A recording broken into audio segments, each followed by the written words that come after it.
आज मैंने सूर्यवंशम देखी और मुझे लगा कि इसके ऊपर बात करना ज़रूरी है।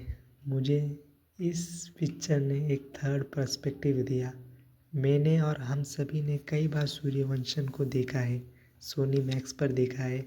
ये पिक्चर जब भी आती थी हमारे टीवी पर तो हम इसे ही देखना प्रेफर करते थे। जबकि आज के ज़माने में आप देखिए कितना ज़्यादा कंटेंट आ चुका है। यूट्यूब के शॉर्ट्स, इंस्टाग्राम्स के रील, हम एक रील को 5 सेकंड 6 सेकंड से ज़्यादा देखते भी नहीं अगर वो हमें पसंद ना आए। लेकिन उस ज़माने में अगर ये टीवी का कोई एक सीन भी अगर हम देख लेते हैं सोनी मैक्स पर तो हम इसे पूरा देखते हैं, पूरा पिक्चर देख डालते हैं। और अगर हम बात करें सूर्यवंशम के गाने की तो पूछो ही मत, कितने ही सुंदर गाने हैं जो कि मैं आज भी सुनता हूँ अपने गाने की प्लेलिस्ट में। मुझे इसके गाने काफ़ी ज़्यादा पसंद आते हैं अभी भी। भले बात कर ले हम, दिल मेरे तो दीवाना है, या फिर कोरे कोरे सपने मेरे, सभी के सभी गाने काफ़ी ज़्यादा मुझे अभी भी पसंद है। मैंने इस पिक्चर को जब आज देखा तब मुझे काफ़ी ज़्यादा एक कमाल की चीज़ हीरा को लेकर पता चली, जो कि मैं बात करना चाहता हूँ आज के इस वीडियो में। इसीलिए करके मैं ये वीडियो बना रहा हूँ।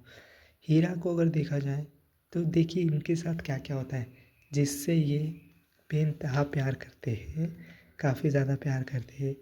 वही सुसाइड करने जाती है और उनका रीज़न क्या होता है कि वो ऐसे इंसान से शादी नहीं करना चाहती है जो कि पढ़ा लिखा ना हो, जो कि अनपढ़ हो, जिसकी घर पे ही कोई इज्जत ना हो। लेकिन उधर ही अगर हम हीरा के बारे में देखें तो भले ही वो पढ़ा लिखा ना हो, उनकी घर पे कोई इज्जत ना हो, लेकिन फिर भी वो कुछ ऐसा काम नहीं करता है जिससे कि घर में किसी को कुछ तकलीफ़ होती है या फिर कुछ ही गड़बड़ होती है। असल में वो ऐसा एक काम करता है जिससे कि घर को रन किया जा सके, मतलब घर का काम में हाथ ही बटाता है वो। ऐसा कुछ नहीं करता है जिससे कि कुछ नुकसान हो जाए या फिर और भी कुछ। अगर हीरा के कैरेक्टर को देखा जाए तो उसे पैसों का या फिर ज़मीनों का कुछ लालच भी दिखाई नहीं देता है, क्योंकि हम एक सीन में देखते हैं जब हीरा राधा से शादी करके अपने बाबूजी का आशीर्वाद लेने आता है, तब बाबूजी उसे ज़मीन के कागज़ात देकर ये कह देते हैं कि तुम आज से मेरे बेटे नहीं हो। तब हीरा कहता है कि अगर मैं आपका बेटा नहीं हूँ तो फिर आपके इस ज़मीन पर मेरा कोई हक नहीं है। इससे मालूम पड़ता है कि हीरा को कभी पैसों की या फिर ज़मीन जायदाद की कुछ परवाह ही नहीं थी। उसे सिर्फ अपने बाबूजी का प्यार चाहिए था। वो रिस्पेक्ट गेन करना चाहता था अपने बाबूजी का।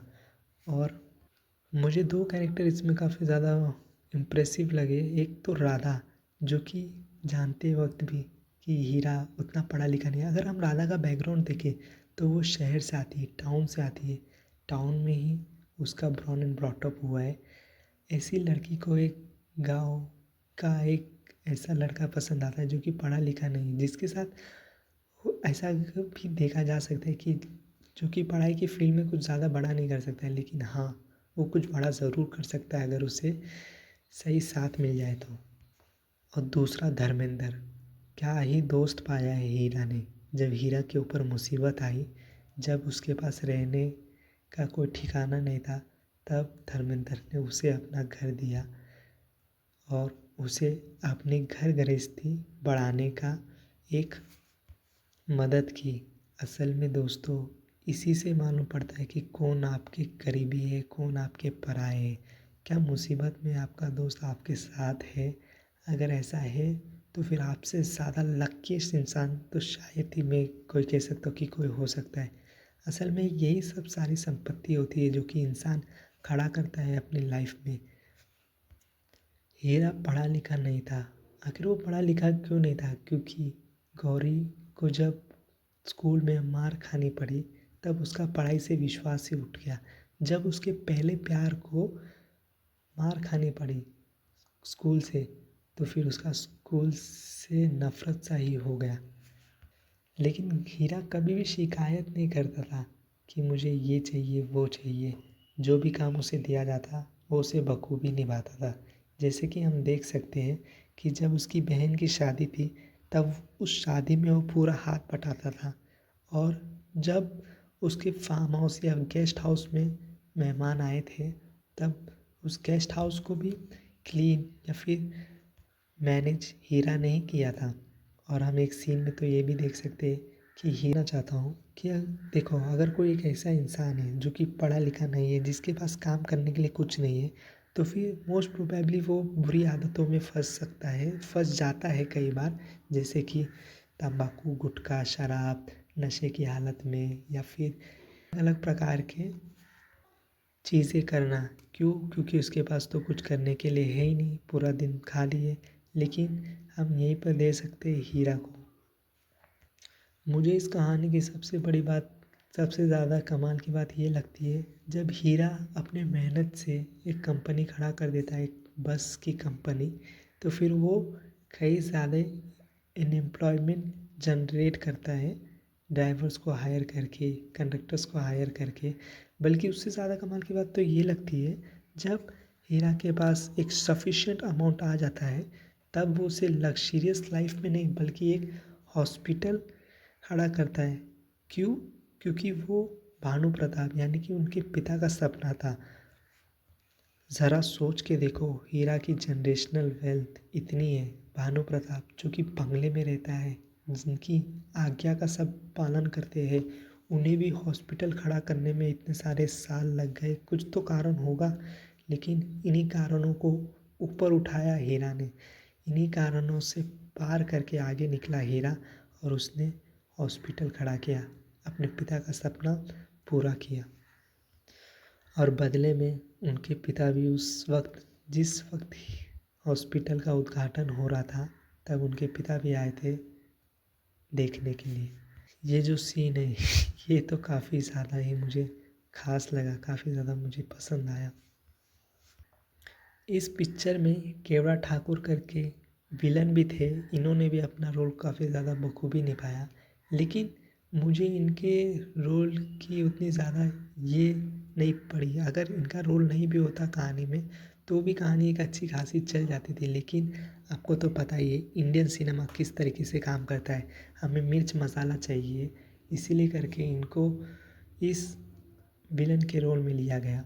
हमने देखा कि ये काफ़ी ज़्यादा लस्टफुल इंसान है, जो अपने लस्ट के कारण जेल भी जा चुके, लेकिन अपने इस लस्ट से जब ये बदला लेने के लिए आए, तब इन्होंने हीरा के खीर में जहर मिला दिया और उसे भानु प्रताप को दे दिया। मतलब ऐसा दिखाया कि हीरा ने ही अपने पिता को जहर दिया। ये पिक्चर हीरा मुझे आज भी काफ़ी कुछ ज़्यादा सिखाता है। जैसे कि मैं एक सीन के बारे में कहना चाहूँगा, जब हीरा के पास काफ़ी ज़्यादा संपत्ति आ जाती है, तब वक्त का पहिया बदलता है। तब गौरी का जो हस्बैंड होता है, उसे काम से निकाल दिया जाता है। तब गौरी आती है हीरा के पास मदद मांगने के लिए। हीरा चाहता था तो उसे ताने मार सकता था या फिर और भी कुछ कह सकता था, लेकिन हीरा कहता है कि ठीक है, अब अगले दिन उन्हें मेरे ऑफिस में बुला दीजिएगा। हीरा मदद करता है, जो कि काफ़ी ज़्यादा सही क्वालिटी है। अगर आप जब एक किसी पोजीशन में आ जाते हो, तब आपको एरोगेंट नहीं बनना है, अपने बेसिक नेचर को नहीं भूलना है। आपको अपने रूट को बेसिकली याद रखना है कि आप कहाँ से आए हो, और वक्त जो है वो कभी भी बदल सकता है। आज कुछ और है, कल कुछ और भी हो सकता है। तो जितना हो सके आप ग्राउंडेड रहें। यही क्वालिटी मेरे को हीरा की काफ़ी ज़्यादा पसंद आई, सच्ची कह रहा हूँ। हीरा का मानना कि अगर मैं जिससे प्यार करता हूँ, अगर वो मुझसे प्यार नहीं करती तो ठीक है, जाने देते हैं। मुझ में ही शायद से कोई कमी होगी, ना कि मैं उसे अपना बनाना चाहता हूँ, चाहे किसी हाल में भी। ये बात समझना काफ़ी ज़्यादा ज़रूरी है कि हम किसी सामने वाले को फोर्स नहीं कर सकते कि नहीं तुम मेरी हो, तुम मेरी हो। अगर आप ऐसा कर भी लोगे तो फिर वो रिलेशनशिप ज़्यादा चलेगी नहीं। और एक और चीज़ माननी पड़ेगी कि जब उसे साथ मिला एक अच्छे, जब उसे साथ मिला कि कुछ करने का, अपना हुनर दिखाने का, तो वो पीछे नहीं हटा। अपनी मेहनत से उसने कंपनी खड़ा कर दी, मानना पड़ेगा। ये जो स्टोरी है सूर्यवंशम की, आज भी मुझे काफ़ी ज़्यादा कमाल की लगी।